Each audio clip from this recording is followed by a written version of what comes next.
pembaharuan, banyak penyusupan. Tegarkan hatimu, tegarkan sikapmu terhadap pengaruh asing yang bisa melanda kepribadian kita dan yang bisa menghancurkan akhlak dan keimanan.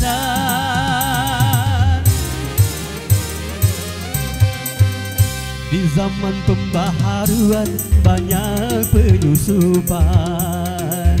Tegarkan hatimu, tegarkan sikapmu terhadap nilai-nilai yang tiada sejalan dengan ruh ketuhanan dan yang tiada sejalan dengan ruh keimanan.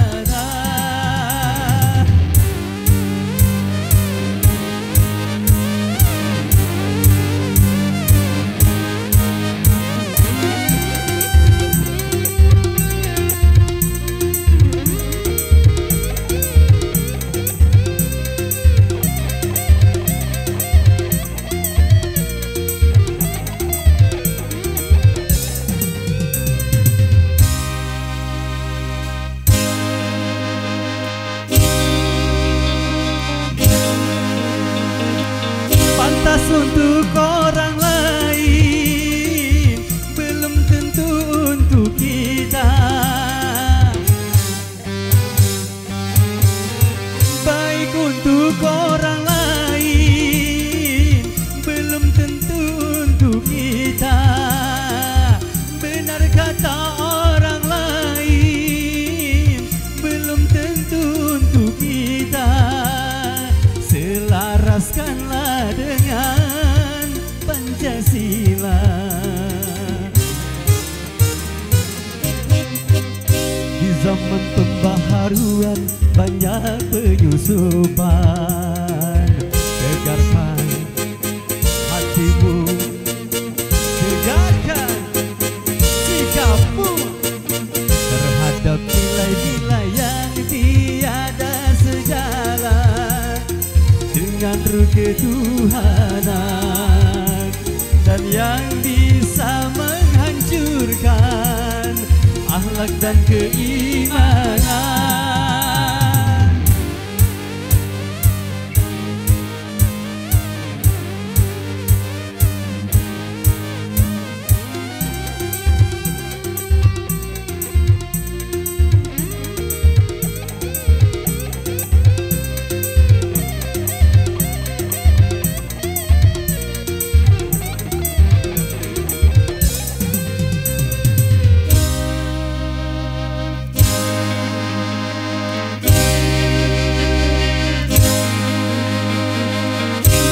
Untuk bangsa lain belum tentu Indonesia.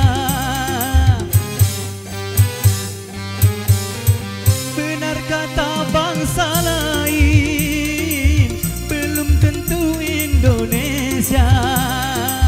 Betul kata bangsa lain belum tentu Indonesia.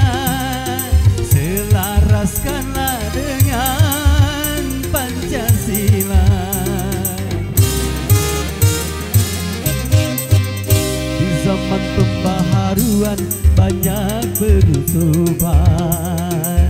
Tegarkan hatimu, tegarkan sikapmu terhadap nilai-nilai yang tiada sejalan dengan ruh ketuhanan dan yang bisa menghancurkan akhlak dan keimanan.